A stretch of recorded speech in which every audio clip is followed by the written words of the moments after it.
to do some sketchy shit. Doo-dah, doo-dah, hope I get away with it. Oh, da doo-dah day.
Hi there, I'm Dan Hollifield. Welcome to Last Man Standing. I don't have anything topical to say right now, so I'll just get right on into the show.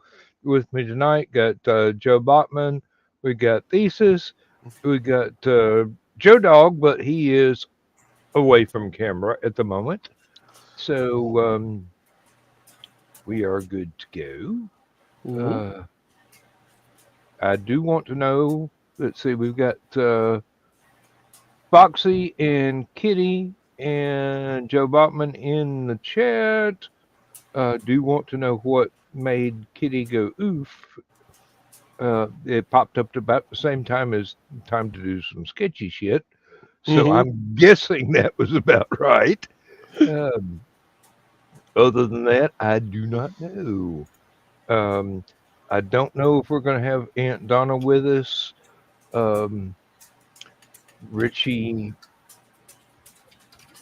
one of their precious fur babies passed away earlier tonight, and they're taking care of the final arrangements. Yeah. So, okay. Oofed because I got pounced by a foxy. Okay. Hey, it can happen. Great show tonight, Thesis. Thank you. Thank you. Yeah. It was a good one. There were still more things I could have talked about, too. That's the trouble with doing a show when you've got a topic. You can go on forever, especially if it's something you actually know and love. But I particularly wanted to thank you because it was something that I was curious about and I needed the information. Yeah. Hello, Carl and Kiri. Yeah. Hey, Kiri. I do believe the roads have now gotten more dangerous because Kiri has his own driver's license. Not yet, but he's close. He's passed all the writtens. Now he's got to do the driving stuff. Oh, okay. Well, that's easy. Just remember to use your turn signals. or if you're in Atlanta, forget to use your turn signals because nobody else does. I see that Thesis survived the couch incident. Mostly. Yeah. Wanted a couch cover anyway. This gives me an excuse to get one. Hey, give somebody an excuse to go shopping. They're going to go shopping. Yeah. Well, You the should thing see is, me at Lowe's or something when I'm looking at lumber. My wife gets this glazed look in her eye going, how much is this going to cost? well, she hasn't said what the couch cover is going to be made out of, so Thesis, sleep with one eye Kevlar. open. Yeah. It'll be expensive, but it'll be worthwhile. Just make sure it's adjustable so you can put it on the next couch too. Because it will happen again. Hey, it'll have to become a family heirloom. And we do have a little bit of news about your webzine tonight. There will be the international version again for Aphelion. That is excellent. I know a lot of people in Europe and Australia and in the, is it polite to say Orient now when you mean all of Asia? I don't know. That's not what I've been trying to get used to people having pronouns that didn't exist when that weren't applied back in when I was a child being taught good manners. Well,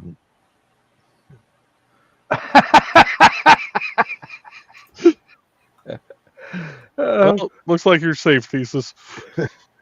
Not enough of Thesis to tan for the couch. Just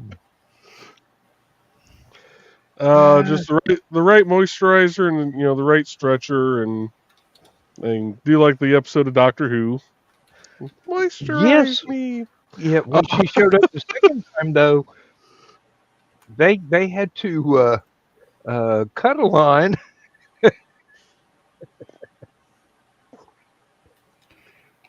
Somebody said that is Captain Jack Harkness. Nope. That would be Face of Bow. Face of Bow would be supposedly Captain Jack Harkness. Yeah. They put that line in an episode with the Doctor and Martha, and it's like, oh, you bastards. And you're not going to elaborate. Nope. And none of them can figure out how to make it work. Mm-hmm.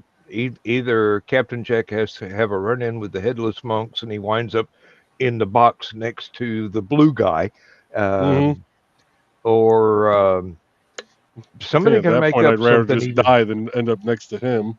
Hey, at least the Wi-Fi is good there, according to him. True. Aphasia is keeping me from remembering the name right now. Our Sterling Esquire is in the house. And Chris Walker is as well. Good evening, gentlemen. Hello. Foxy, I think you got a different version of tanning hide than what I was brought up with. No. I do not want to see a peach switch ever again. It is instructive, though. Hey, I grew up around privet bushes. Oh, you'd almost be better off with something from a rose bush. Privet don't break that easy. No, it don't. And Carl, I think you're right. I think Dorian Maldivar. Yes, indeed, Carl. You are exactly right. And he is part of the group that does Legend of the Traveling TARDIS, the actor himself. And he does little like 5-minute sci-fi history moments or philosophy things. Great dude.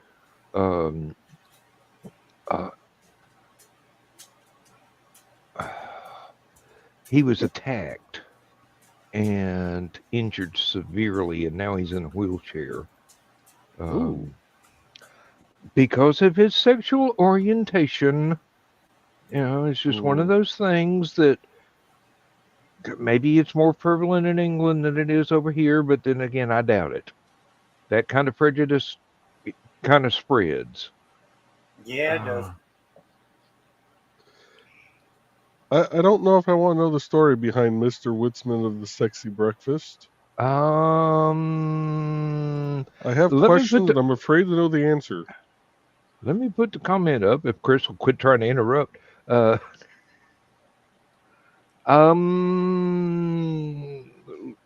just say that Mr. Sterling watches a whole lot more shows than he lets on to. Wanted to stop by and give a like. Have much to do over the weekend and coming weeks. Have a great Labor Day weekend, everybody. Okay, Carl explained it. You got to go to the Atomic Snack Bar and read the comments. And believe me, Rob's show is well worth subscribing to. And so is his book is well worth buying. I mean, I'm not going through it really quickly, but I am impressed. I don't know where I put the copy of it. I put it someplace safe. And in this room, that's kind of, I don't know. I've had drinks and slips since then, so it's around here somewhere. Need to buy it as an ebook too, so I've got it on my Kindle for when I'm at appointments where I have to wait, like getting my hair cut or something. No, it's not in the freezer. It's not in the. I only get stuff out of the freezer. I never put anything in it. That's my wife that puts stuff in the freezer. The only time I would put anything in the freezer is if I brought ice cream home from the grocery store. No, it's not lost forever. It's right. It's backed up on tape somewhere. Y'all have all kinds of confidence in me. I love it.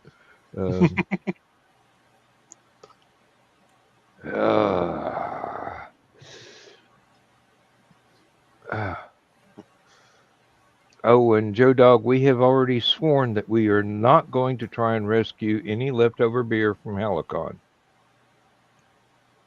All right, I'll pour it out. When y'all decide you're going to empty the keg, it is a lost cause if you don't go right then and get however much you want right then and consume it immediately, because it goes flat in a hurry after it's out of the keg. Then I wouldn't be able to transport it back to Indiana easily. I filled up a couple of wine bottles and had it in ice water in the bathtub in the hotel room, and it was tightly sealed as I could get it, but it was still flat the next morning, so it did not survive the voyage home. When Donna says I put it someplace safe, I say, oh no. Yes, Carl, that's exactly the idea. We'll just have to drink as much as we can during the weekend, because Joe Dog has to pay a fee that is extra if he takes it back and it ain't empty.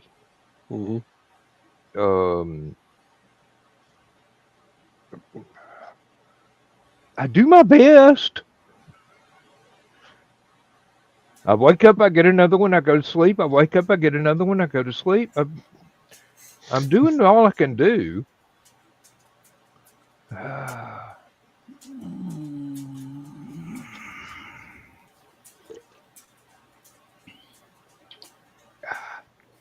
Possibly due to budget constraints, we may cut some of that back next year. Either that or go way up on badge prices.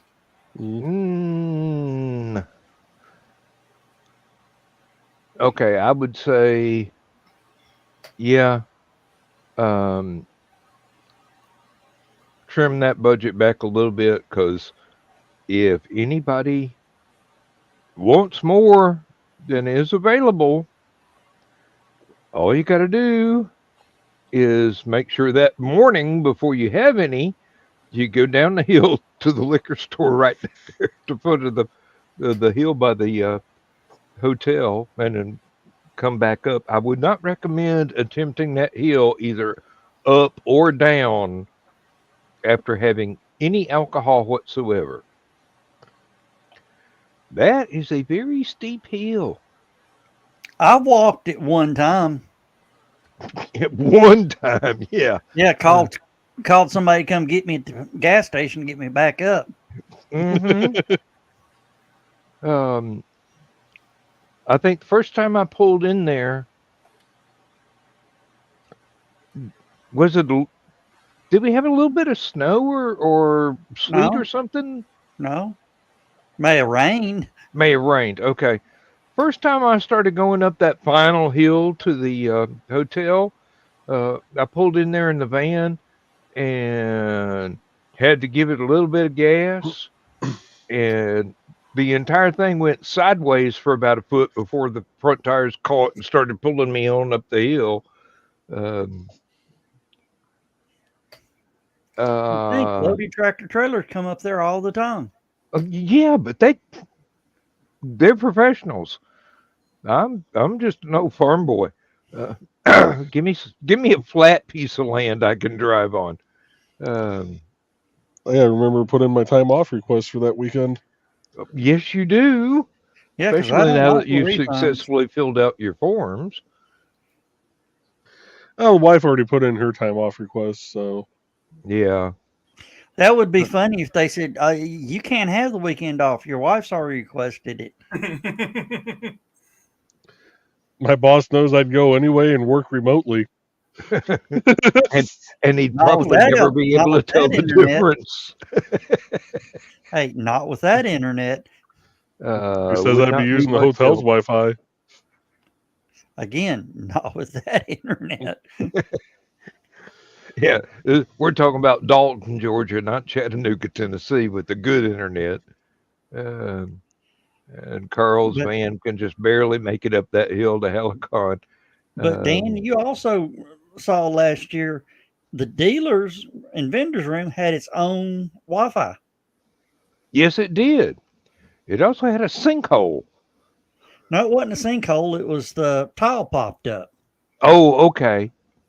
I never understood that situation. I'm glad that you corrected me on that. The 2 weeks before we got there, the hotel owner had a big family shindig of the Indian variety. So they put, 3/4 plywood down and then put turkey cookers on it. 5 of them. That ain't a good idea in that room. Do what? I said, that ain't a good idea in that room. Well, they put the plywood down to absorb the heat to keep it from getting to the floor tiles. Mm-hmm. And when we pulled that plywood up off of it, the weight of the plywood was what was holding the tiles down. And when it warmed up in there that night. Mm-hmm. Oh, yeah. Well, for a vendor's area of that size, and believe me, I've seen smaller, it is really nice. It is really, really nice. Lindsay wanted me to ask if those little side tables were still available so that she could set her bookshelves and things on to get them up to where people can see everything. And I'm going, honey, we do not know. We'll just have to find out when we get there. That's a talk with Chris. Yeah.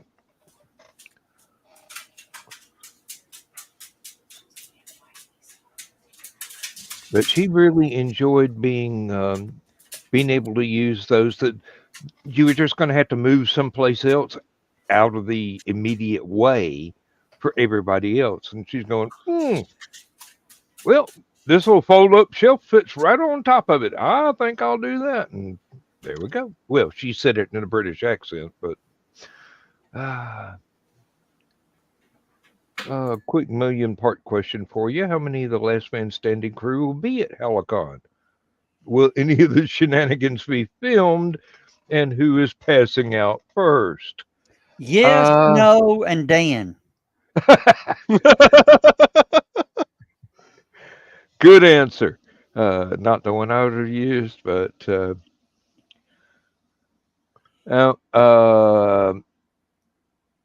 almost all of the Last Man Standing crew and the Stupid Clock crew will be there.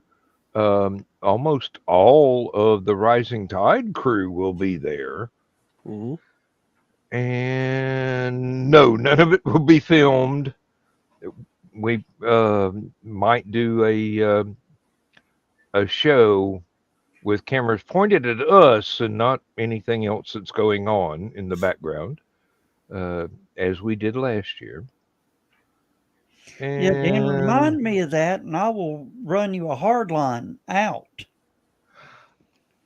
Well, it just depends on the weather. If it's not pouring rain and windy, they might want to be out there by the pool. If it is, I don't know, because there's stuff going on in the con suite at the same time. And Breakfast Area will be having all the movies from Rocky Horror mentioned in the opening song of Rocky Horror Picture Show in order. In order. Nice. You had to redo the file names to get them to play in order. Oh, I got a thing that sets up playlist. Oh, okay. I'll even know what time everything starts. I have to back time and plus time.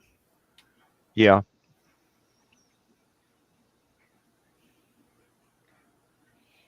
I was say, don't you normally do that though, Joe Dog?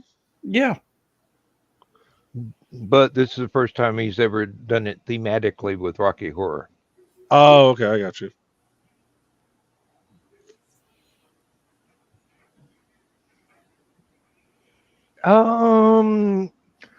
Rob, Discord is kind of easy, but it's better on a desktop than it is on a phone. Yeah. Not only is it easier to use, but it's more dependable. And the Secret Humor Group has its own Discord channels that you wouldn't. Oh, there you go. Here comes the expert. Had no idea how to do Discord, but Joe Bachman here helped me through. Excuse me. Not bad manners, just good beer. That's good because do almost nothing with the phone other than not answer. Wise man, yes. Oh, no. Somebody's already lost their badge to Dragon Con. What? Yeah, they've lost their badge to Dragon Con. And they're hollering, has anybody found it? Has anybody found it? Yeah, whoever it is that's wandering around pretending to be them. Of course, if you're at Dragon Con, you probably already had a badge. Yeah, they had their badge and they lost it down there. Oh. Oh, and Joe, normal con policy, when you lose your badge, you have to buy another one. Okie dokie. That's okay. Joe will just wood burn his.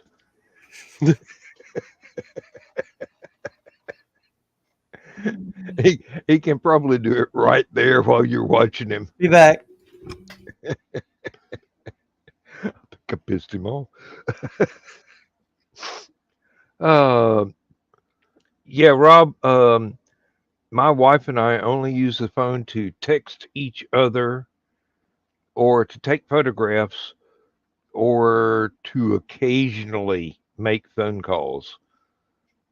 And almost never used them to answer phone calls except from each other. They're just too damn intrusive otherwise. But no, my wife will use hers to do web surfing and make shopping lists and get coupons and things. I'm going, honey, why did I buy you the laptop and the iPad if you're going to use a phone where you can't even, the screen's the size of a postage stamp? And she keeps complaining about it's always running out of memory because she has too many apps. I'm going, I have the same exact phone. I have no problem running it. The memory's fine. It just tells you so that you will uninstall an app and put more on there. And I've even showed her how to plug it up to the laptop and pull photographs off so that that part of the memory stays empty. It's easy to do. Just sometimes you have to plug it in, then unplug it, and then plug it back in again before it actually goes, oh, you want to copy photographs. You're not trying to charge the phone. I get it. They're not cheap phones, but they're not high end either. I kind of like them. Wouldn't want to read a book on one, or at least not the one I got. Oh, Carl. I don't even want to ask how many apps that you've got on your phone. I know one is Munzie, because that's the easiest thing to use.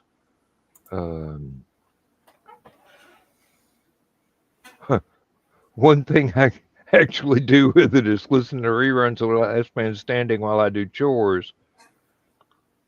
Weirdly, though, the phone keeps speed dialing at the liquor store. Yeah.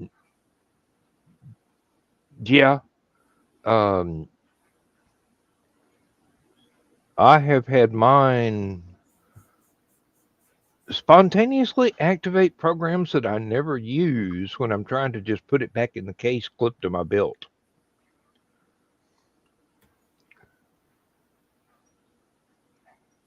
Oh, yeah. That may be part of the problem. There are plenty of Google apps already on any phone that you get nowadays. And you can't uninstall them because the damn thing will quit working. I think I've got barcode reader, a QR code reader for back during lockdown when no restaurant would hand you a menu. You just had to scan something and use your phone to go to the menu. And then they were out of whatever you wanted to eat anyway. Oh, that didn't get delivered. Okay. Yep, do have Square for when they sell books at cons. Yeah, we got the little triangular Square card point of sale reader, and I've got the Square app in my iPad, Lindsay's iPad, and I think it may also be on my laptop. It should be on her laptop, but I can't promise.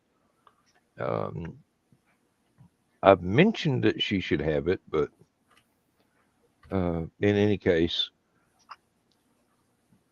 once you do your inventory and get it all updated and everything, the card reader itself is about all you really need once you've got everything set up. Somebody tap, swipe, insert, and however they use their card, it'll automatically do the price, the taxes, and take things off of the inventory that you've got set, so that when you look at the app again, you can tell, oh, I'm about to run out of this. I'm going, I wish. That would mean I'd made a whole lot more money. Of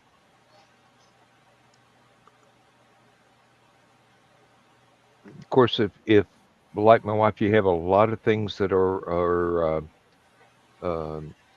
vintage clothes or hats or something like that, you just have to make general categories and go, okay, hat, $5, hat, $15, hat, $20. Other than that, you know,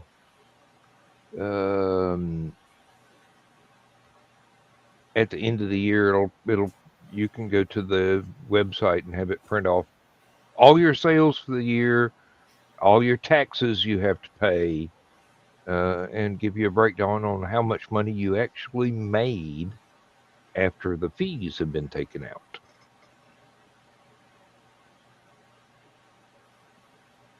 I don't think Square takes that big of a chunk just for the service itself. I think it's pretty reasonable. Yeah, it's not bad. It's cheaper if you're able to actually run the card. If you have to manually type it in, they take a little extra. Yeah. What was annoying for me was having to have it figure in the state tax. Georgia, can't get away from that. I'll have to declare that on my income tax. But at least I'll have a printout to say, hey, yeah, we made $20 at this convention. Go ahead. Here you go. Mm-hmm. Here's your 6% or 8 or whatever it is. Oh. Will, how's the download coming, Joe? Well, Core FTP decided to give me the middle finger again and just shut down for no apparent reason. So now I'm trying with FileZilla. That was the one that I had the most success with when I was trying to do a backup for the website. But I still had to do it in stages. It wouldn't grab the whole, whatever it is, 4 terabytes or whatever it is. It's like 4.4 gigabytes roughly. Well, yeah, it's smaller than a DVD. Mm-hmm. It should be able to go one big chunk, but I'll get her. She's just being a pain in my ass right now. It's okay. Nobody outside the U.S. will know that it's actually there till I've emailed them individually. And that would be just the writers, and they can spread the word to their fans so that they can get in touch with in their own countries. There's one guy in Italy that is going to praise you to high heaven for him being able to see his stories pop up again. Now, I kind of think that the reduction in the number of submissions is not only due to it being summer, but due to people being frustrated that they can't just click on the regular link and go to the website. And there's nothing I can do. As fast as ISP unblocks something, the bots jump back in and they have to reblock it again. I've talked to the people at the ISP. They're going, sorry. We have to be able to keep from being shut down, and this is the only way we can keep from being shut down. But I am convinced it is because of the name of the service. Yeah. Mm-hmm.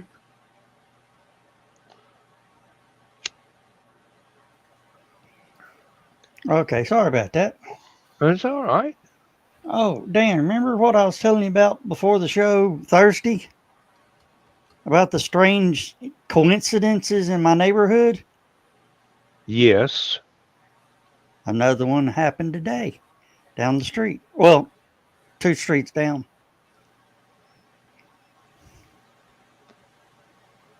You got breakers to switch that stuff off from inside the house, right? Yeah. I would highly recommend you make a habit of doing that when you are not actively outside.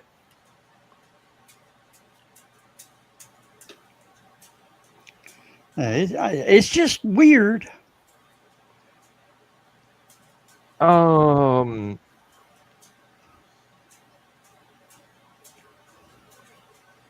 I don't know so much as to be able to call it weird, but I would call it highly suspicious. Yeah. That's what the fire department said today. Mhm. This is becoming too common. And there's people trying to buy up property to do a series of mansions around in there, I am guessing. Yes.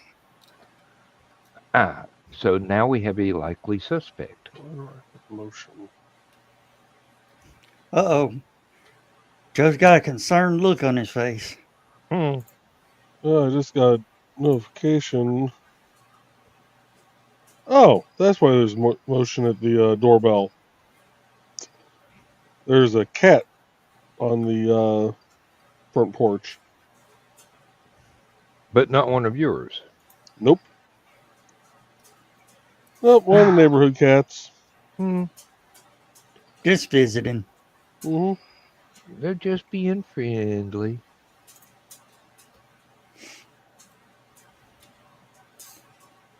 So, yeah. That's one reason why I screened in my front porch. Got tired of going out there and finding possums and raccoons eating the cat food. Don't stop them, just slows them down. Super screen. That's very, very tough screen material. I think they've got a guarantee on that. Most animals cannot rip it. Most rednecks can because we all carry pocket knives, but well, raccoons do have opposable thumbs, and they can learn tricks quick. Yeah, well, Lindsay made me install a cat flap, so the screen is not going to do any good anymore.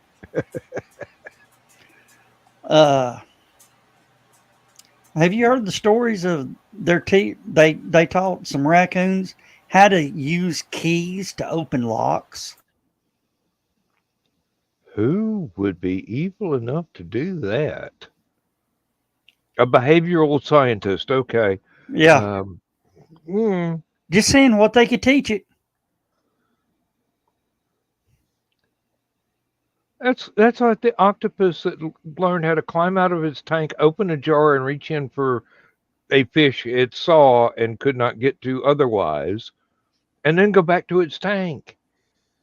The only way they knew it was the octopus was because of the trail of water going back and forth. I think they did finally set up a camera to watch it and proved it, but well, octopuses, the octopi, are the only animals on Earth without the same DNA sequence as everything else. Yeah. There are a bunch of conspiracy theorists that think they're actually descendants of aliens. Yeah. But I do know they are highly intelligent. It don't take them long to learn anything. Think it's a hole that big? Pretty much. And to look at them, you wouldn't think they'd be able to, but no. They have no bony internal skeleton, so they are highly compressible.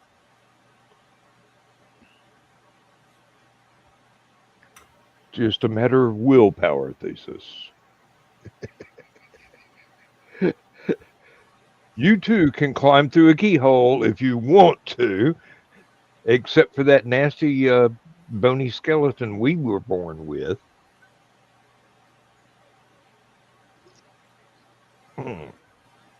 Octopi are basically living silly putty. Yeah. Yeah. Oh, and Carl says our house was known for free cat food for the longest time. No more. And now we're back to Doctor Who quotes. Oh. Well, I am guessing from her absence, Carl, that Donna has gone to bed. Yeah, she had message saying she wasn't going to be on tonight. Oh, okay. I didn't see that one. I saw a couple others, but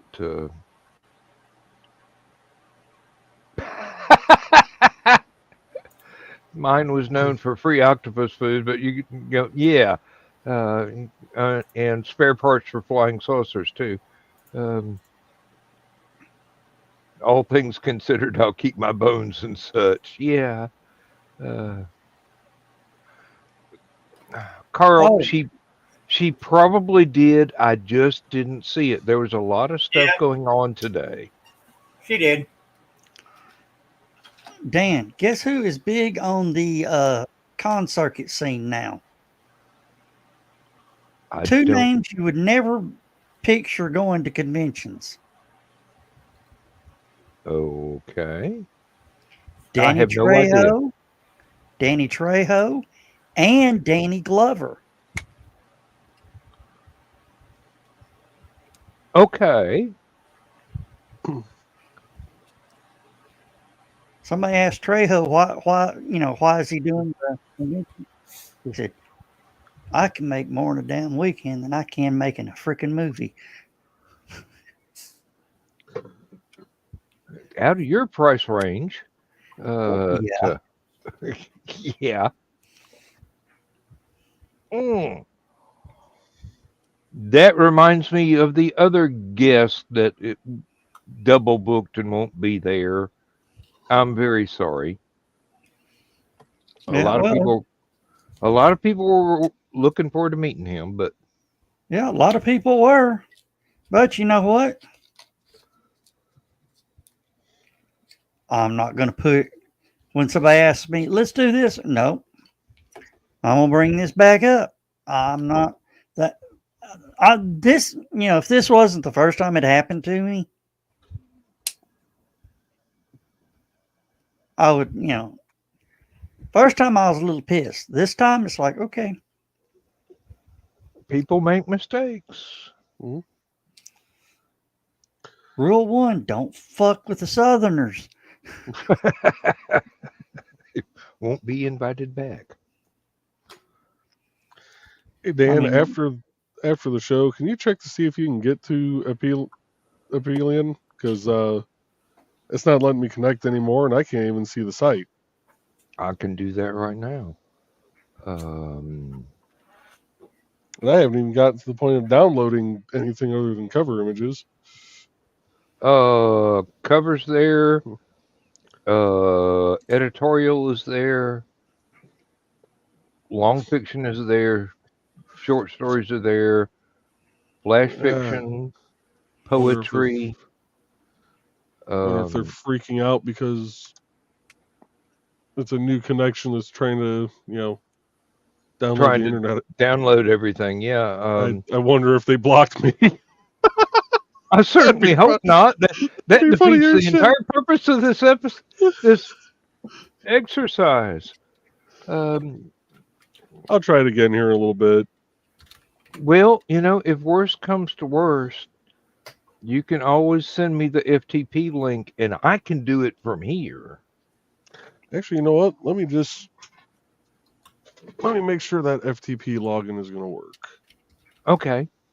And then as soon as I know that, I will send you the info.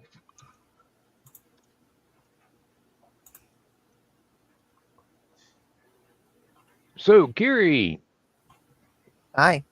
you're now a threat on the road.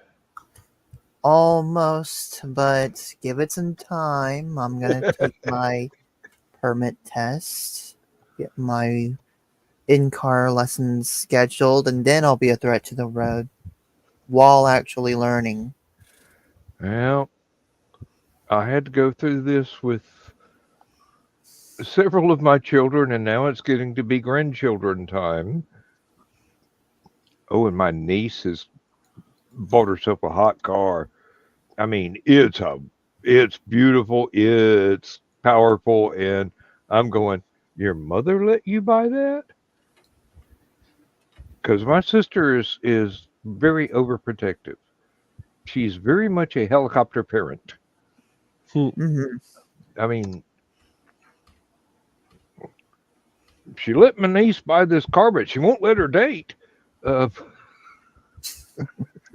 She'll let her date once she's married. It's fine. Yeah. Well, now that she's out of college, I don't really know if my sister has that much control anymore. Kind of like telling me or my little brother what to do. That don't work anymore. We're of age.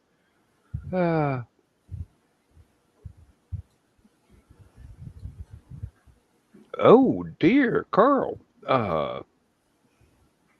Donna actually offered to trim my beard and did it today. He was shocked. Foxy thinks that's nice.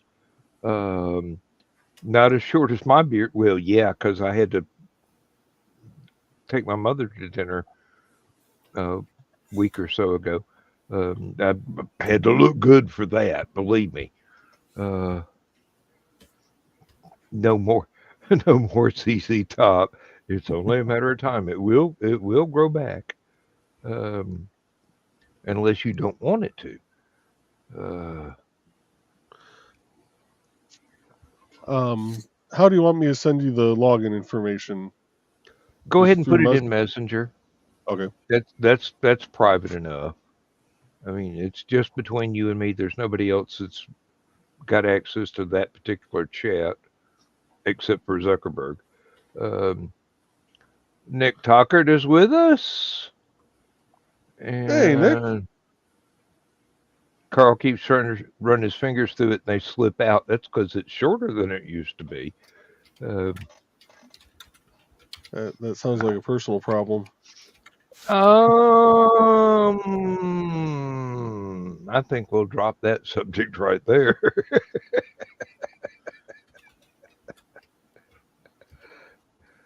Happens to everybody eventually. Now,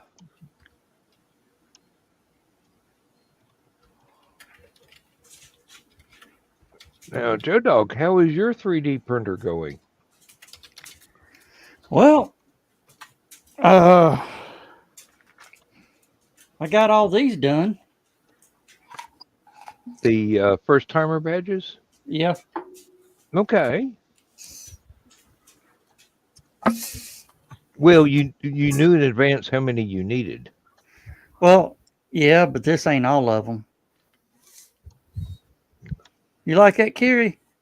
Yeah, I do. But I was going to do some yesterday, but I woke up and Bax was in a knot, so I didn't do anything.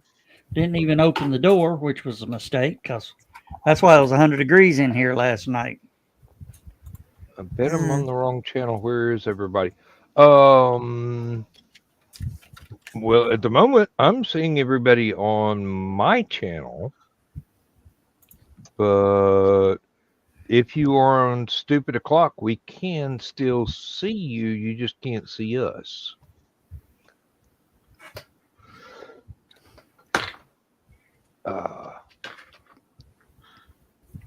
Oh, that was a close call. I almost clicked on the link to join and posted it publicly. Oh, Go ahead. Why not? hey, I'd private message it to Nick, not post Hey, it remember publicly. when we used to do that? People would just pop in, pop out. Most of them were Russian bots. They popped out because we kicked and banned them. Good times. Now all the Russian bots are Ukrainian veterans, and they don't pop in anymore. They popped off. And since Nick is here, I'm getting your little mini tanks printed.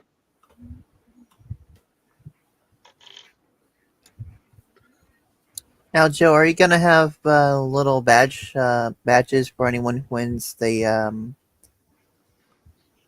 first, second, and third prize in Pumpkin Chunkin? No, we're not going to have little badges. They're going to be full-size plates, damn it. Mm.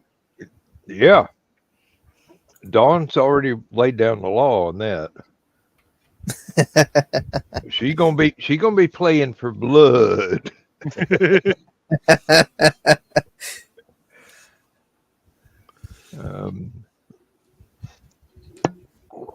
Dodgeball with a plastic pumpkin. I don't. Not me.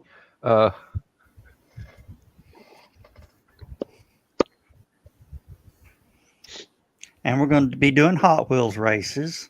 Hot Wheels. Oh, Carl says, do we have the Don't Hug Me wristbands still? I'll have to look, see if we still got some. That's an expense we may have to clip.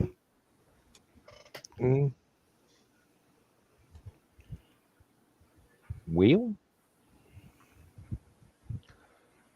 budgets are budgets. I mean, seriously. My plan is to do my drills and possibly start rendering up the others. Okay. Yeah, he's got 7 more BSR units that he's got to re-render. Okay. Carl says, if not, he'll just make his own. And Foxy says, don't hug me. I need one of those. Well, I hope Julius and his wife comes back, because of they walk around wearing cardboard signs that says free hugs. You remember those, don't you, Dan? Yeah. Now, the thing is, you'll have to mail one to Foxy, because I don't think she and Thesis have the funds to be able to attend Hallowcon at this time. Not this year. I may make a sign up: free hugs, wet sloppy kisses, $5.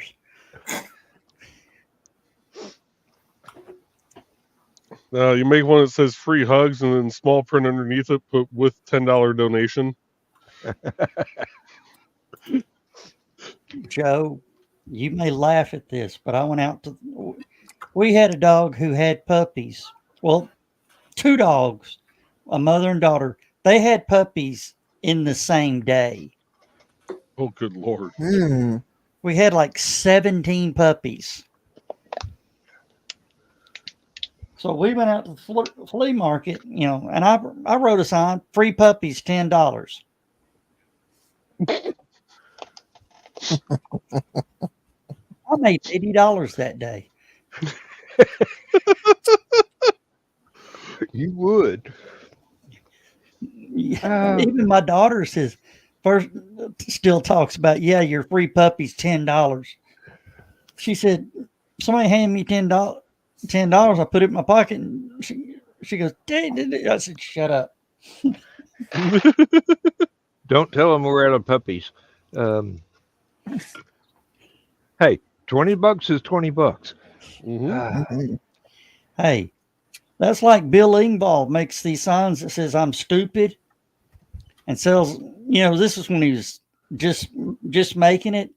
Spent all night in his hotel room making signs that says I'm stupid.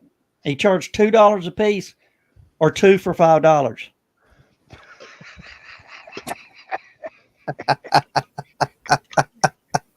He had more 5s than he had 1s at the end of the night. Uh-huh. Oh, Jesus. Oh. That reminds me of the people at cash registers that don't think that $2 bills are actually real. Mm. And the police get called. That's nothing. There's a possibility they may bring back the $3 bill. You got some explaining to do, Lucy. Yeah, there were $3 bills. Guess who was on the cover, on the picture on? Santa Claus.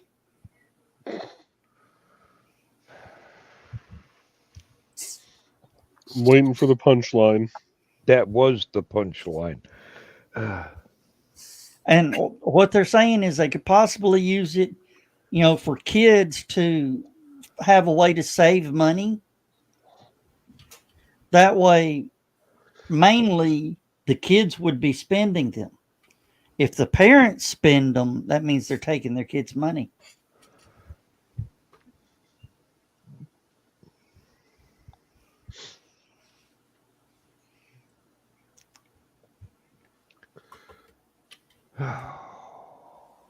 What? What a world. What a world.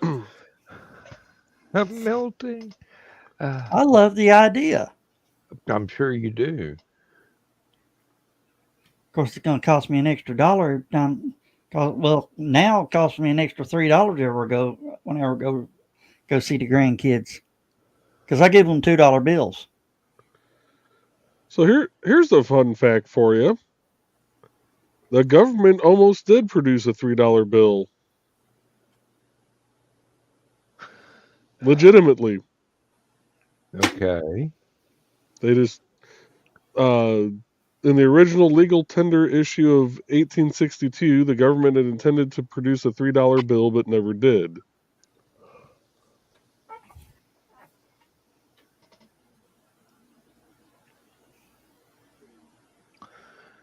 Well, that would kind of be analogous to a flip folder that I've got. It is full of paper pound notes from Great Britain. They no longer have paper pound notes from Great Britain, and nobody will take them. They're all coins now. So I've got an entire folder of useless money. It's only valuable as artwork. I'm gonna say, you find the right collector and someone should buy it. Yeah, but these are things that I kind of inherited from my my father-in-law, and I've got all kinds of old British coins and things before they went decimal. He got in the habit of sending me pocket change and whatnot. The 500, the 1,000, the 5,000, and the $10,000 bill are still legal tender. Yeah. Mm-hmm. But if you take it to the bank, they'll issue the whatever into your bank account or whatever, but that bill is sent directly to the Federal Reserve. Yep. Sent to be destroyed. Oh, bless you, Joe Dog.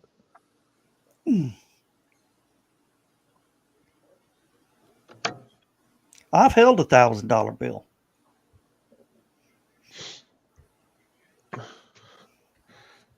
So have I. It said movie prop on it, but it was still a $1,000 bill. It was a $1,000 bill. I remember my dad selling a car, and he had like 5 of them.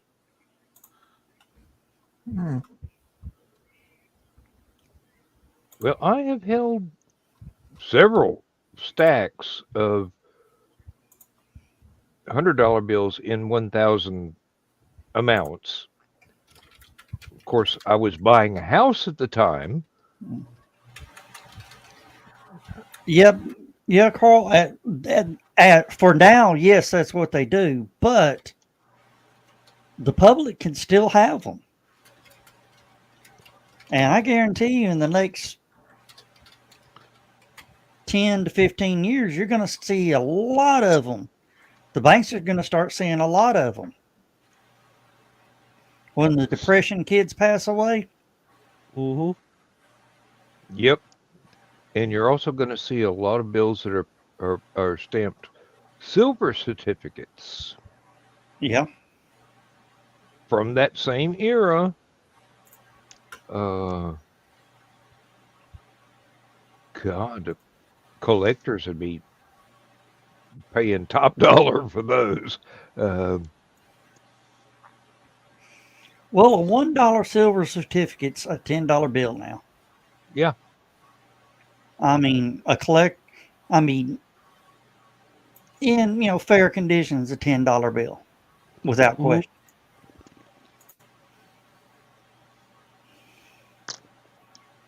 And every now and then you get one pop up in your change from the grocery store. Yeah. Yeah. I used to have a guy that when I worked at Staples, especially if I was working copy center for a while, I'd make sure to carry cash on me. If we had an old man that would come in and pay for he'd come in, make a few copies on the self-serves, and he'd pay for his order in dollar coins, normally Susan B's.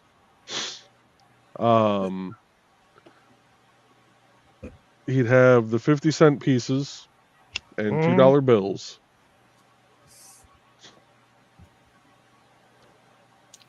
I've got several of things that we don't have slots for in the register. Yeah. But still, they can go in your personal collection while the register gets its amount that it needs to have.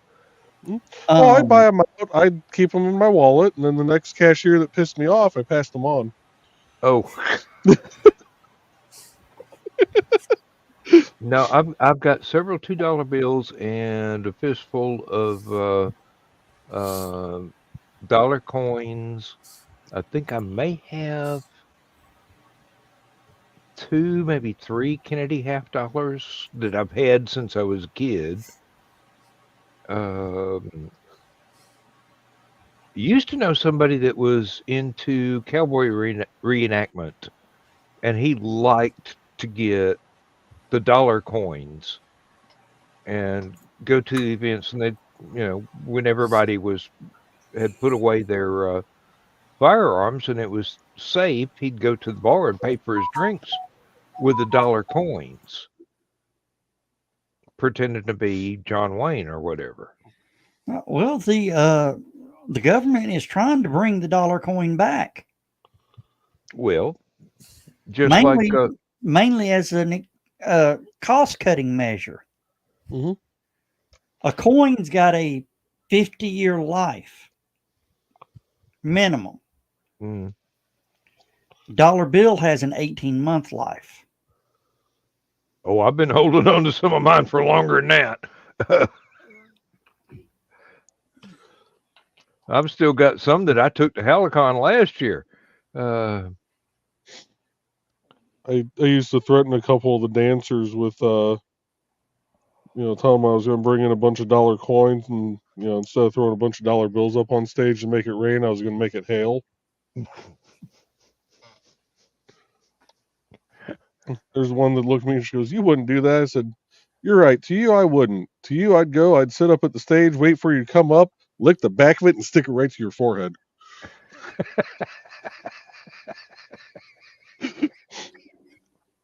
You wouldn't do that. Travis Tritt had to start making announcements before his shows. Please, if you want to throw money at the stage, make it a minimum of $100 bill. Because remember his song, "Here's a Quarter," called "Somebody Who Cares"? Yep. One of his guitar players had to go to the hospital, have an eye injury treated from a damn quarter.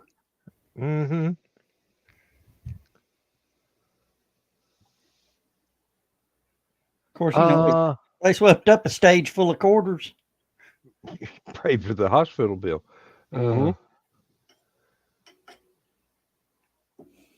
Brian May of Queen, don't know if he still does, but he used to use a British coin as a guitar pick.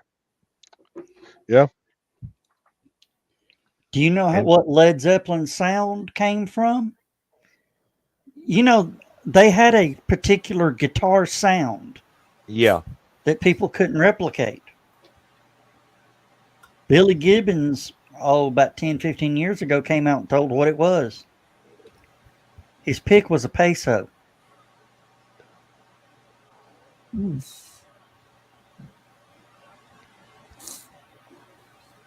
that's how they got the sound. I've got a 500 peso coin I ain't using as a guitar pick. I got that from my grandmother, one of my grandmothers. Okay, thank you, Nick. Brian May still uses a coin. I think it's one of the old ones from pre-decimal. Don't ask me what it is because I do not have that kind of a memory anymore. Good night, Carl. Good night, Carl. Good night, Carl. Good night, Carl. Good night, John Boy. I'm sorry. Yeah, I know. Come out of the John Boy. Where's Scarborough these days? I don't know. He hasn't graced us with his presence in several weeks. I may have worked him to death at Hallowcon. You mean outside con? Do what? You mean outside con? Yeah, outside con. How was outside con? Yeah, pretty good. Hot. Well, that's only to be expected. Yeah, but the big yellow truck had a windy unit air conditioner in it that we had to turn off middle of the night. I just had to turn mine off in here. My toes were turning blue.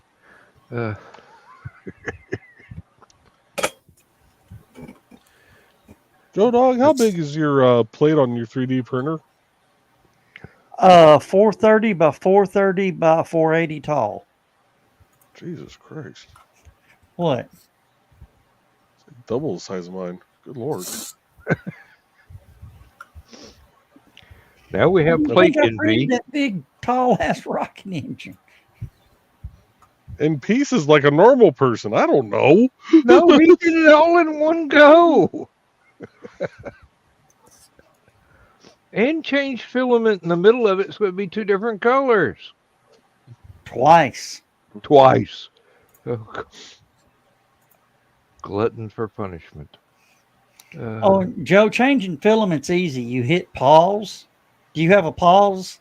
Mm-hmm. You hit pause, go to your setting, go to your extruder, and just click unload. Pull that filament out, fish the new filament in, hit load a few times, get it going, to get the old filament out, and then resume. And that's how you change colors in mid-prints.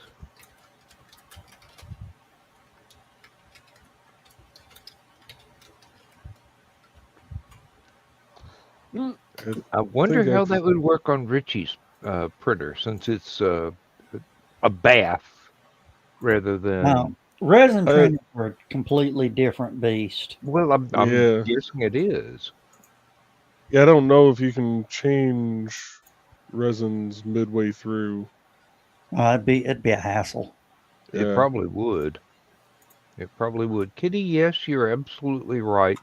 It would be hard on the strings, but if you're a multi-millionaire rock guitarist, you can. But you got like 5 packs of strings there in your guitar case at any given time. You probably got 5 guitars standing there just in case one breaks a string in mid song. And you usually get sponsorship from the string company Mhm. that gives you all the strings you want. There's one And wasn't band, they only used Diodario strings because they would ring spectacularly, and that was their signature sound. So that's all they would use. wasn't Brian May's guitar a custom one that he made? Yeah, he and Yeah. his dad collected. The story goes collected wood from a fireplace in an old house, and they built the guitar out of it. Probably not the neck, probably just the body. But yeah, and I would venture to say that he had some custom electronics installed as well. But Hey, you don't have to be a rocket scientist to be a great rock guitarist, but it helps. Right. I've actually got his coffee table book for, I think it's NASA. I don't have a copy. I don't have it back here. I've got it in the living room. But it not only came with, I think it's 3D glasses and a few other perks, and wound up. I found it in TJ Maxx in their cutout bin, and I'm going,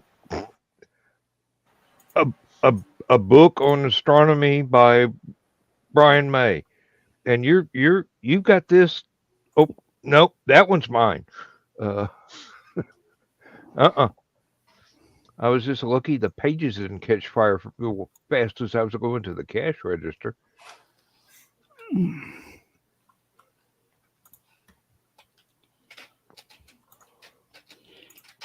Oh, Dan, maybe you can help me answer this. Is James May any relation to Brian May? I don't think so. Because they look awful lot alike. I'm not sure. But the reason I pulled it up is James May's got a series on YouTube of his production company meticulously takes apart an item, an old vintage item, and then they film him putting it back together, explaining stuff. Okay. Pretty cool. They'd be filming me trying to explain why I had a handful of parts left over. Hey, it works. It just needed, the design needed some streamlining. Don't stand too close to it.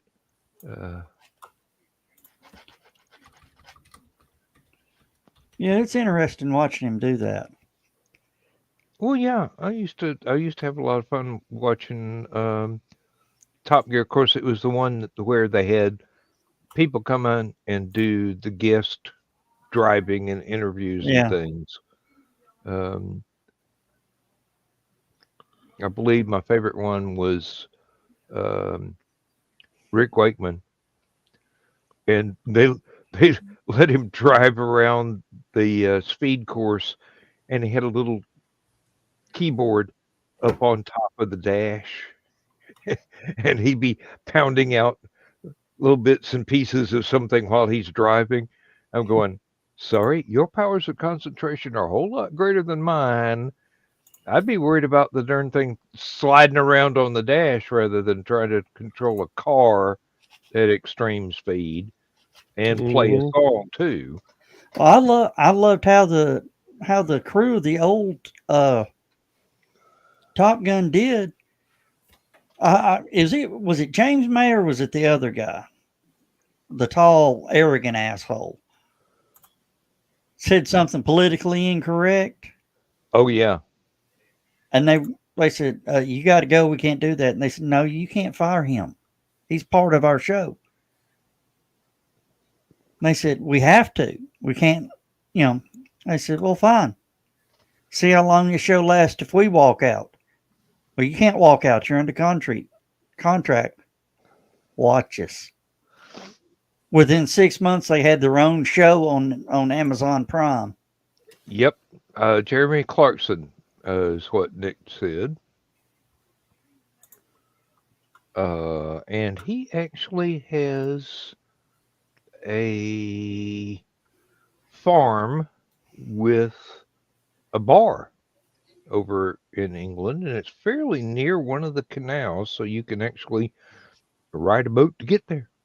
And I'm sure it has road access as well.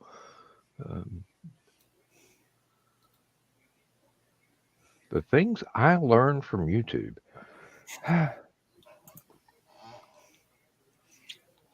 Hey, that's why I refer to it as YouTube University. Mm-hmm. Mm-hmm. There are several channels I have bookmarked rather than just individual shows. I'm going, no, this is education right here. I need to be able to come back and see what they're doing next. Well, you don't know how well. Let's just say the only way I can change the clock in the big truck is watching YouTube.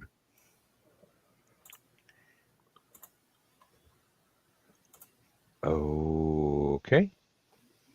Because if I even change it at all, I need the help.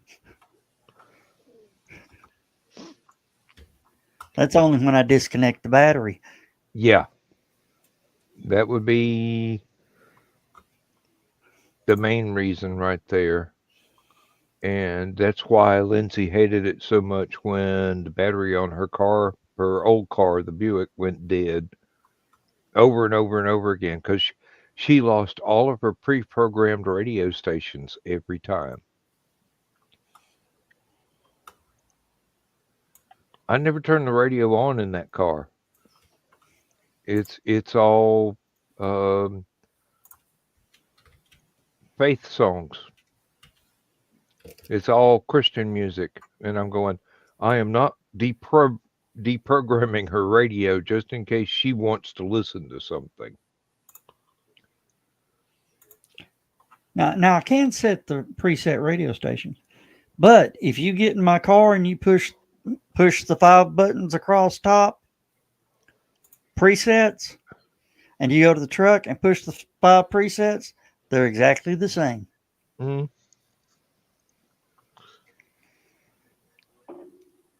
I've got one station that I've got programmed into the van. I can only hear it in the next county. It's such a low power station, I can't pick it up out here. Not with the biggest antenna I can come up with. It's just too low a power to get out here. And I'd be driving home from work, and it would start fading out just after the county line. And occasionally the weather would be right and the signal would be bouncing. And I could get almost all the way to the house before it finally went to nothing but static. The new digital radio signals, they can dial it to a certain point, and you cross that line, it's off. Yeah. You can actually do this with the radio, a handheld radio, and listen to it fade in and out when you find the spot. We were out sawing trees down to sell firewood to people in the next county. And Dad would turn on the AM radio in the pickup truck, and it would be one of the really good stations as far as signal strength goes. And at a certain time of day, it would start fading out because they were redirecting the antenna or something to let one of the other stations use their transmitter. And I found out that I could walk up to the antenna on the pickup truck and hold my hand close to it. My body's electrical field would amplify the reception power of the antenna. So I could still hear it, but I couldn't go cut down another damn tree because if I moved, the radio would go dead. Growing up in my parents' house, I had a room in the basement, and it would not pick up the radio station I like listen to in the basement. But if I went upstairs to the kitchen directly above me and tuned the kitchen radio to that and turned the volume all the way down, it would come in downstairs. Oh, yeah. I guess it was the radio upstairs was drawing enough signal that I could steal from it. Yeah. Sounds logical to me. I wouldn't know exactly how the physics works, but yeah, it sounds logical. Mm-hmm. Then my dad get up the next morning cussing because that rock and roll was on his. He had to tune into his station because that blasted rock. I kept turning it to that blasted rock and roll station.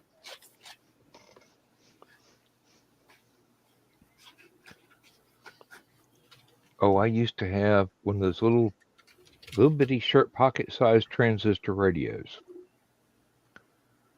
And it had, you remember the old style single ear Oh yeah. speaker? Had one of those, the wire right on the earpiece broke. It came unsoldered from the little speaker itself. It was mono, kind of like using half an earbud set. And I figured out that if I took two of the wires off of the tone arm of the old record player that I was allowed to use, I could plug that little headset wire into those two wire sockets. And I had an amplifier for the little radio. And I'd lay in bed and be listening to all kinds of AM stations. What is it? WKLS, WGN, things like that. That they up their transmission power at night so they could reach further into the U.S. Yeah, they were AM Clear Channel. No, this was before Clear Channel. No, Clear Channel is what it was called. Clear Channel. Oh, okay. But you couldn't pick them up during the day, but after dark you could. And I'd be laying there in bed at night and be listening to stuff like King Biscuit Flower Hour, which was lots and lots of classic concerts. And it's the first time I ever got to hear Marshall Tucker Band, the first live concert of Rick Wakeman I got to hear. All of this through a little bitty AM radio. And it just had two AA batteries in it. Well, I figured out I could take one of those lantern size batteries, and it had, if it were not a brand new battery, it would put out the same current as two AA's. And I just clip it onto the contacts for the AA's. Hey, I'm basically doing Tesla things with old pieces of junk. you remember the little walkie-talkies we used to have? Yeah, They broadcast on CB Channel 14. I did not know that. Well, I went, made me a big antenna and all that. And one day, Daddy was talking on the CB radio, and he goes, and he talked on Channel 14. He was coming home from work. I was talking to him on the front porch. He says, "What are you doing on my radio?" I said, "I'm not on your radio." "Well, how are you talking to me?" I said, "I'm on my radio." He goes, "You ain't got a radio." We argued. I said, "I'll show you when you get home." He got home. I mean, he was ready to, do the leather slide through the belt loops. Mm-hmm. I took him out on the front porch, showed him my radio, and he goes, "I'll be. I can't believe you made that." "Well, it works." Walked off.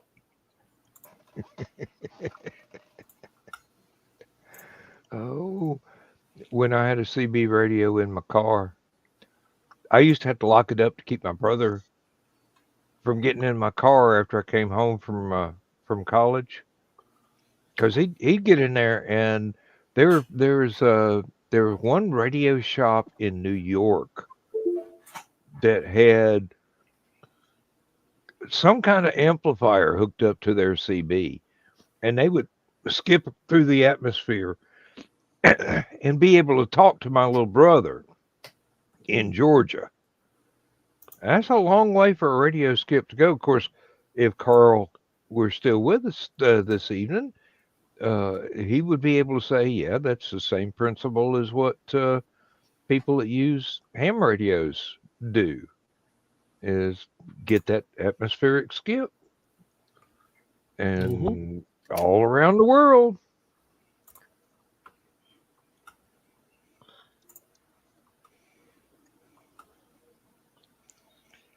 I remember one time, Daddy, we would gather around in his little radio room and listen to him shoot skip. He had a set of PDL2 beam antennas and aimed them northwest, more west northwest. Yeah. Or northwest. And it was nothing for him to hit, people in the Rockies and all that. And one day he heard this guy hollering, people hollering back at him. He, called out his little call number and said, "Chattanooga, Tennessee, we hear you out here. Can you hear us?" He'd ignore him for a while. Daddy'd holler at him again. He says, "I'm sorry, Chattanooga, Tennessee. I can't hear you. I can't talk to you because this is well beyond the FCC legal limit. I'm in Nome, Alaska."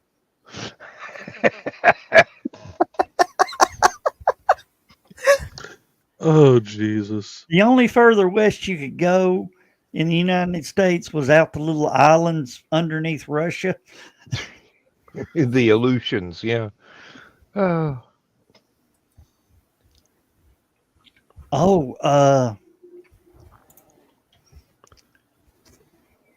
now have warships patrolling the gold mining waters out there in Nome. Russian gold miners are trying to come in and steal the gold. Really? Shouldn't be that much left. Of course, you would need it for computer circuitry, wouldn't you? Yeah, that's mainly what all that gold's used for. But yeah, the Russians are. Russia wants Alaska back.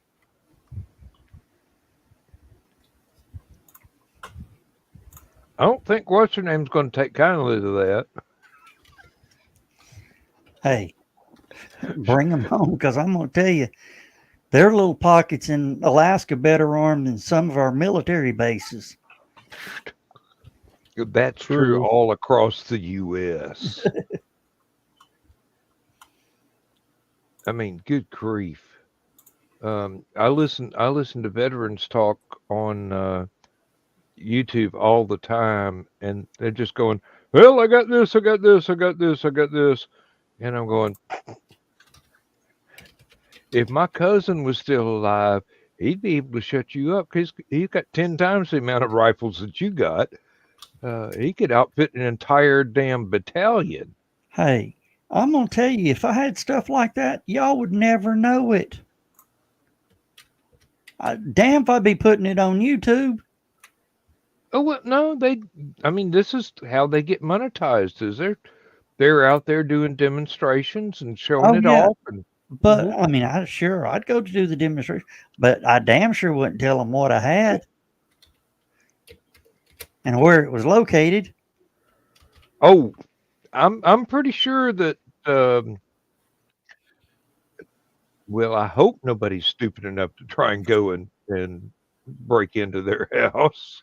I think Nick understands where I'm going. I ain't worried about somebody coming and trying, or a group of people trying to come and take it. I'm more worried about when we hit the SHTF. Mm. I don't want them knowing where it's at.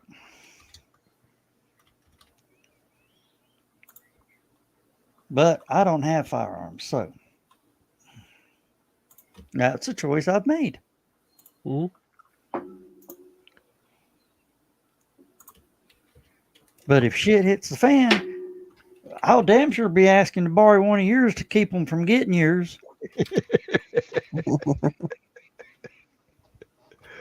You just have to go to Jacksboro and talk to my cousins descended from that particular cousin, because he ain't around anymore. I don't know what happened to his, but instead of having wall paneling in his house, it was just vertical gun racks. There was more walnut in that house than I have ever seen in my life. Well, you heard the World War I religious prayer, haven't you?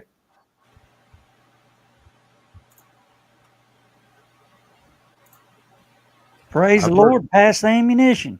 I thought that was one you had in mind, but I wasn't going to jump your gun. to coin a phrase. I mean, that was an actual prayer in World War I. Mm-hmm. Sort of like the shepherd's prayer at NASA. God, I don't want to look this up. Exactly.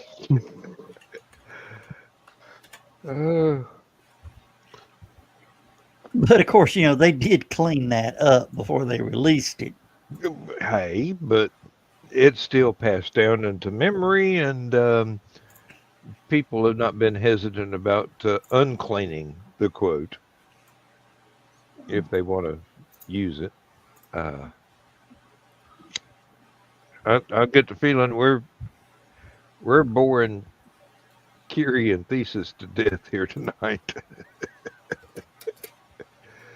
Not really. I've been tired all day. I literally just woke up from a nap right before the show started. Well, you've had a stressful day. I mean, taking driving courses and things like that's a lot of stress right there for somebody that is just moving on up into that age range where you've got the next big hurdle is to take the actual physical course and pass that. But the written is stressful enough. Hell, I was in driver's ed in high school. We went out and teacher told me, take a left. I turned right. He said, okay. I go, sorry, I'm dyslexic.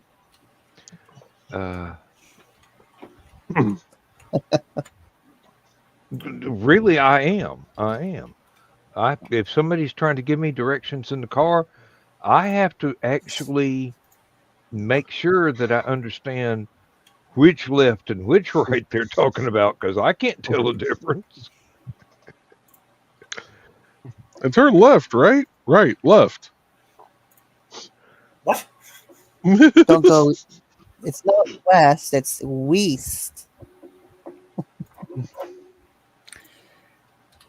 Kerry, I'm gonna give you some driving advice, and Joe and Thesis and Dan will attest to this. Whenever you're driving around and you see an out-of-state license plate, immediately assume that idiot is lost and is going to stop dead in front of you or turn across your nose at any given time. Yeah. That would not be surprising. No, and the same goes for people in overly expensive sports cars. Oh God. They actually believe they own the road, although there are plenty of police officers that will school them on that one. But yeah, Kerry, that's one you need to know.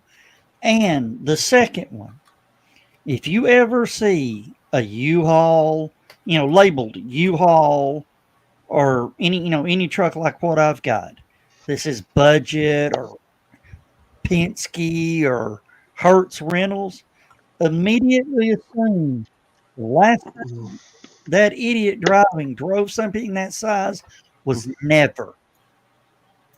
And they can't not see you.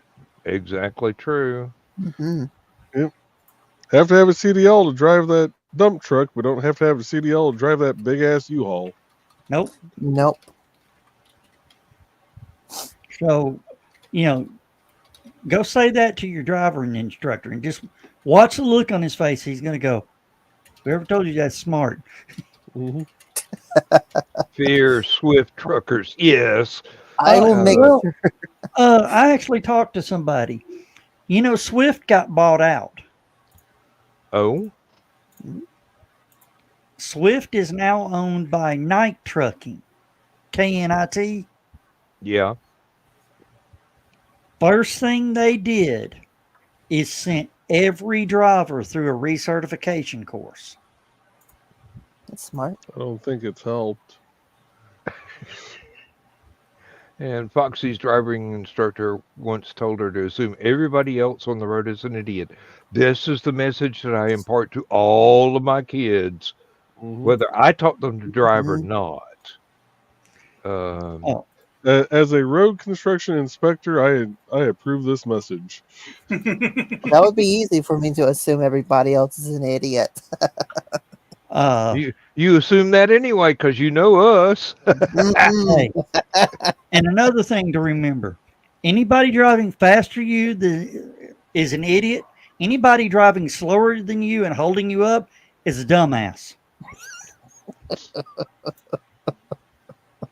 And the first rule of Italian sports car driving, what's behind you is not important. There's a reason it's behind you. You're the fastest thing on the road. Now, what I really like is my wife thinks I'm totally telepathic on the road. We will be driving to Atlanta, which I've been trying to give up for years now because I hate driving in Atlanta because it's only gotten worse since the 70s when I was good at it. I can see the way people behave as I'm flowing with the traffic. And I just glance over at my wife and say, see the guy in the blue Corvette? He's about 30 seconds away from doing something really stupid. Within 30 seconds, he goes from the carpool lane all the way over to the exit, across 6 lanes of traffic at 70 miles an hour without a turn signal. That's why I had my wreck going to Fritz's. Yeah. I was on guard the whole time. And when I saw her pull off into that other lane to go to Walmart, it's like, okay, relax. Fuck. Yep. And it'll happen. It'll happen every time. Somebody in a Porsche, somebody in a Corvette, somebody in something Italian. It's like you see them fly past in the lane that's going faster than you. Go ahead and slow down anyway, just to be safe, because they are about to do something stupid, whether they realize it or not. And that's exactly right, Nick. Yeah, sounds like I-94 headed towards Chicago. Any big city has things like that. I used to think that Knoxville had the worst drivers in the world. Then I had to drive through Raleigh-Durham. They actually think they're NASCAR. Last year, when the wife was still on 94, and they were working on eastbound, and the project ran from mile marker 5 to roughly 11. And when they were doing the center, so they had 2 lanes of traffic going on either side. The idiots that would get into the 2 left lanes, once they got out, would try and cut over across 4 lanes of traffic and through the Gore area for the ramp to I-65. Traffic's backed up. Well, yeah, because you idiots are in the express lane. You're not supposed to get off there. Now, So they ended up, when they did the next traffic switch, they extended that out. They extended that wall out. just so people couldn't get that exit. Yep. Now, when I'm driving, doing those long runs, I'm not gonna lie, I roll about 80. I mean, it's, about means just below 80. Because usually speed limit 70, they'll give you 10. Usually. And, well, when you're on the freeway, it's kind of hard for the local yokels to mess on the interstate. But if I'm rolling, 78, 70, 78, and I have somebody go, phew, past me. If it's not a Ford Explorer or a Dodge Charger, I count to about 20. I come down on the gas and let it roll. You know why? Because they're going to get pulled over before you are. Hey, them dogs only chase rabbits. I actually saw a cop one time. I was coming back from our main office down in Fishers. I was coming up I-65 northbound. And I'm in the left lane passing a semi. I just happened to glance up in my mirror, and here's this car just barreling down on me. So I give it a little more gas, get around the semi, get back over. About that time, okay. Well, you'll find the cop up ahead. Cool. I'm driving along, and I see a cop heading southbound with his lights on. I'm like, oh, must be an accident down there or something he's heading to. Tooling along. All of a sudden, I look in my rearview mirror again. Here comes that same cop, northbound, lights on. Zoom. Maybe the idiot got into a wreck. Mind you, I'm in the section of I-65 where exits are like 15 miles apart. Next exit I come up to, he's got the guy pulled over on the ramp. Now, I was doing 75 to 80 on that road. Speed limit 70. That car passed me at every bit of a $120. I don't want to know what that cop was doing to head southbound to catch the next cop, turn around, and come back north and catch his ass. Oh. My friend's uncle used to record the police scanners, and he was recording Catoosa County in Georgia. And Catoosa County was real bad about setting up speed traps on 75, half a mile from each other.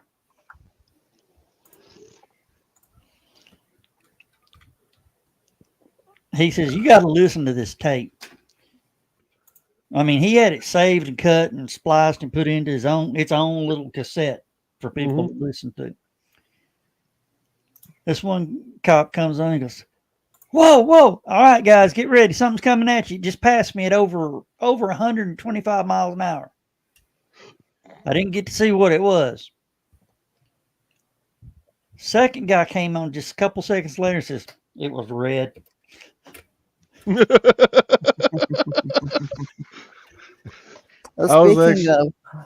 guy comes on and says, looked like a Ferrari. It's in Tennessee now.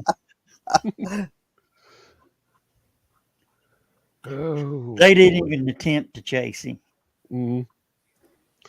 I was listening to the Lake County EMS broadcast on Broadcastify about a month or so ago, and Indiana State Police were doing a traffic blitz on 8094. They had one of the officers posted up somewhere by Calumet Avenue, which is exit 1 coming from Illinois, and he'd sit there and he'd radio, white Nissan, left lane and shoulder, mostly on the shoulder, 90 plus. Well, they had cops sitting on the ramps a mile down the road. And they just take turns coming down and going and getting them. Now, speaking of Catoosa County, I have a interesting story to tell. Now, I will say there's going to be a lot worse than me being out on the road. And there's definitely going to be somebody we know who has done what we call an Atlanta left turn, which is turning from the wrong lane.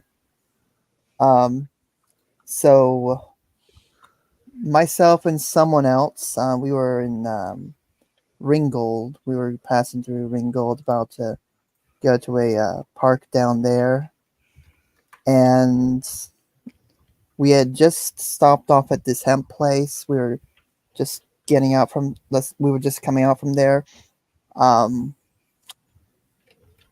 We were going into downtown Ringgold, just about to head into this little park that has like this little trail area, and we ended up turning left.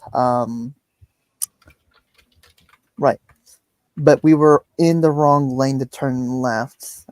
That was kind of panicky a little bit, and turns out we ended up doing that right in front of a cop. So that cop kind of tailed us a little bit on the way there, but miraculously, I mean, he did not confront us. The cop did not, come out and talk to us or anything like that. Might have scoped us out, but nothing else really came out of that. That whole time we were there. So I mean, we kind of can count ourselves lucky. The cop didn't talk to us, or we didn't get any tickets or anything like that. Mm-hmm. Yeah, you did get lucky. Now, great thing that you'll have to deal. Well, I don't know if you'll have to deal with it. I don't know if they do it out there. Is when they decide to set up one of their checkpoints. Mm-hmm. Me and a buddy of mine were heading up to the club, and they had set up a checkpoint at Riverview Park on State Road 51. I don't even think the entrance to the checkpoint was even a quarter mile south of the bar. And they pull us in, and we both hand them our IDs, and the cop that's on my side goes, "So, you guys been drinking tonight?" I said, "Nope, you caught us on the wrong trip." "What?" I said, "You caught us on the wrong trip." "What do you mean?" "We're heading up to the club to go drink. We're sober."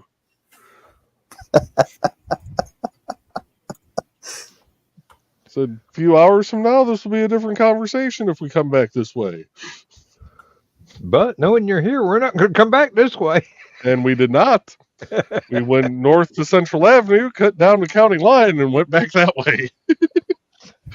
Time for the back roads. Not that either of us were overly intoxicated, but we just didn't feel like dealing with them. Mhm. Oh, I once got pulled over in my my pickup truck. Hey, Richie. Beep, beep, Richie. Sorry to hear the news, my friend. Mm-hmm. Yeah, all the hugs your way. It's been a rough night. Yeah.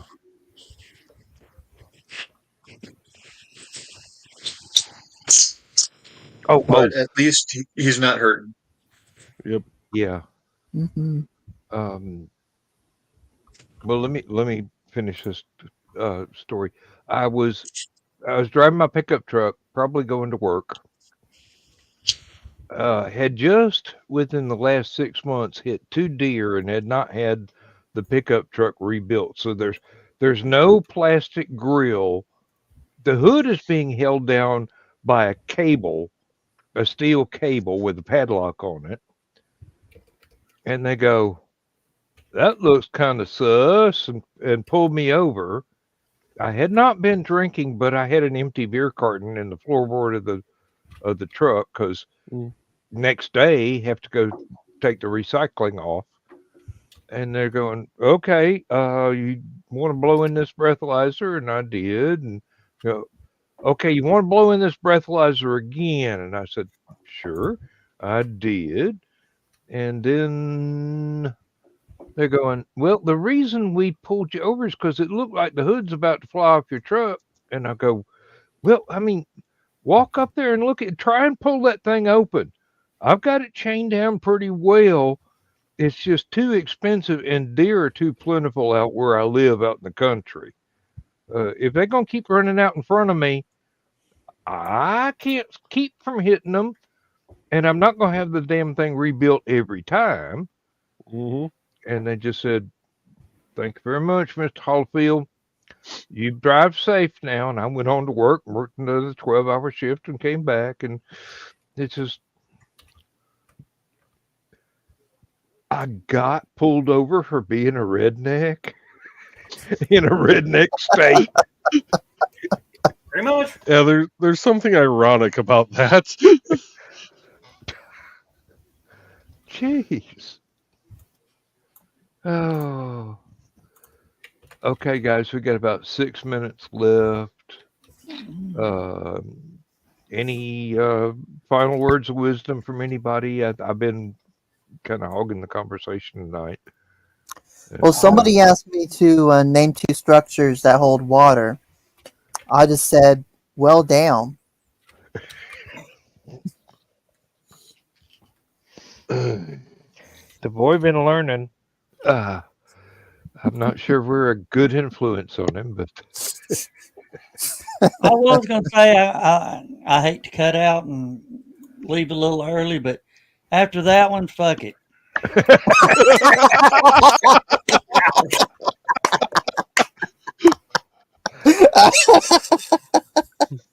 oh, Nick, I can relate. Used to get pulled over for DWP, driving while poor. But yeah, I'm going to cut loose, guys. I'll holler. I guess I'll see y'all when I see you. All right, right, Joe Dog. All All right. Good night, right. y'all. Good night. Yes, I want to leave the studio. I'm not making any damn changes, okay?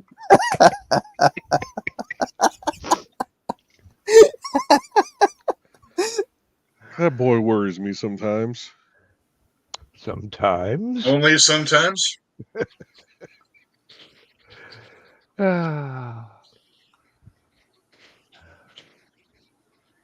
Just don't ever get in an elevator with him. That's all I'm going to say. Oh, not Snowball's chance in hell. I will take, if I see him going towards the elevator as I'm heading back to my room, I will take the stair. I will climb the outside of that building before. Well, luckily, Hallowcon, from what I understand, does not have elevators, so we don't have to worry about that there, at least. No. Nope. All you got are there- stairs. Yep, there is no elevator. Don't wear a duster coat if you want to climb the stairs. You will trip and fall up the stairs. Trust me on this. I do not have to have any evidence. You say, it almost sounds like we're speaking from experience. I can trip up those stairs wearing anything from a birthday suit to a full bridal gown. Complete with train. Believe me, if I'm headed to my room, unless it's raining, I avoid the stairs whatsoever. I will go outside, up through the parking lot to the door of my room. It's much I safer. fall upstairs much more often than I fall downstairs. Well, I am going to go down the hall briefly here while we've still got 3 minutes. And he muted himself mid-speech. But he left his headset on. What can we say?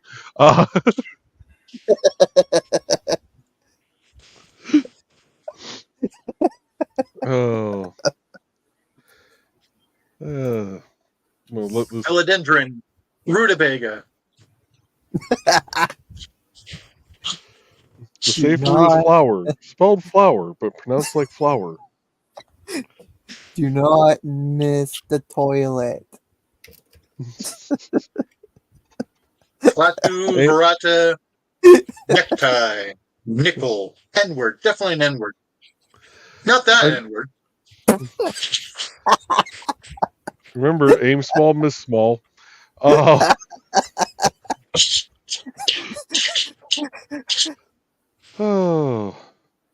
I think I have. Yes, shake it more than twice. You're playing with yourself. This is true. That's why at least go 4 times.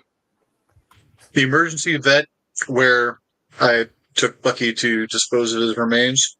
Mm-hmm. I was twitching so hard. Every single wall had at least one QR code for their public Wi-Fi.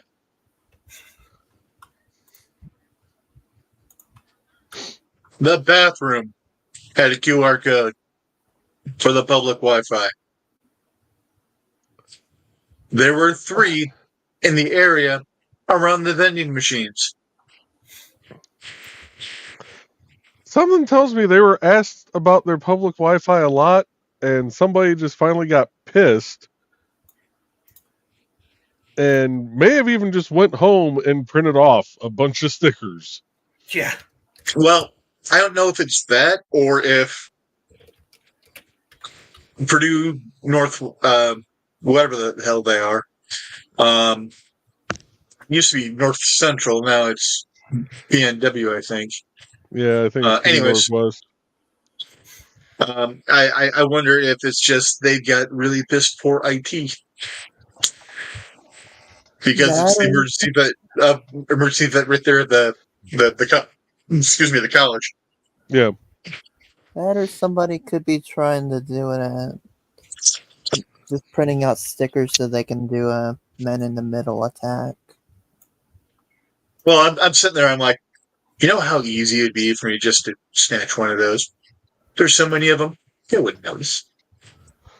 Come home and do something nefarious and go back there and post up all the things. And I'm not, contrary to what Misty says, I'm not a stealthy individual.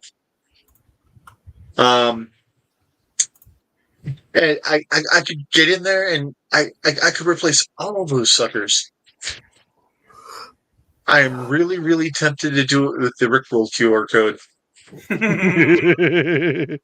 Thankfully, we know somebody that can supply those in bulk.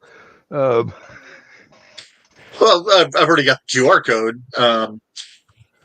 because Joe sent that to me shortly after I got the printer because I was going to test to see if I could 3D print a QR code.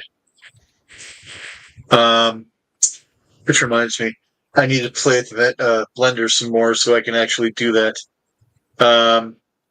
But just go ahead and do a mixture of the actually get them on the public Wi-Fi, and then also rickroll them, and then at the end of it, the third hour, have something else pop up going, when you signed into that public Wi-Fi so long ago, scanning the QR code, you're a dumbass, Scan here to connect the public Wi-Fi. Shit. Scan here to connect to public Wi-Fi. Scan here to test the internet connection. And then also, oh dear God, right next to one of them was another QR code for, tell us how we're doing.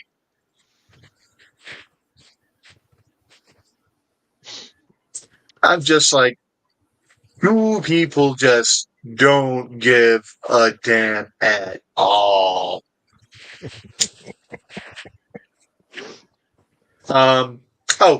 Joe, someone is going to check out Indie CD. I don't know whether they'll join or not, but on the way home, I stopped by the Dollar Tree. Which apparently the Dollar Tree is open till 10 o'clock on Saturdays, and bought a bunch of stuff to help me with printing, 3D printing and stuff like that. One of the things is I put rubbing alcohol in these to go ahead and help quickly wash stuff off and things of that nature. With a paintbrush, just dip it in there. So someone's like, "You're making Jello shots." I'm like, actually, this is going to help me with 3D printing. So it got into a conversation, and then they're like, "So, you got a business doing this?" I'm like, mostly it's for a hobby and for fun right now, but maybe as a side gig at some point in time. And one of the cashiers like, "Well, be careful about Etsy because of the prices that they gouge and stuff like that." So I had to bring up IndieCD.org. Nice. But I did make the joke about it being so much fun that it has to be an ORG. I'd be happy. It's all right. We'll get to that eventually. All right, guys. Thank you very much for being here. I'm going to hit the bedtime story and bring all of us down so we don't wind up getting surprised before I can hit the end stream button at the end of the bedtime story. Yep. You're bringing us all down, so you're telling us that Joe Dog's coming back? Oh, prompt after bringing us down. Never mind. Love you, Joe Dog. He will watch this tomorrow to see what we said after he left. Yeah. That's why I said, I love you, Joe Dog. And I was going to follow it up with roasting over an open fire with the tangy barbecue sauce.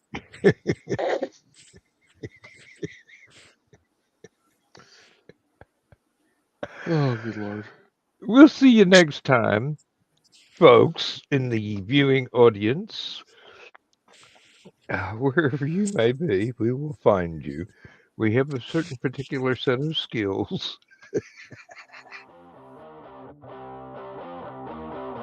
Transmission overload. System will shut down.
overload. System will shut down. Transmission overload. System will shut down. System will shut down. System will shut down.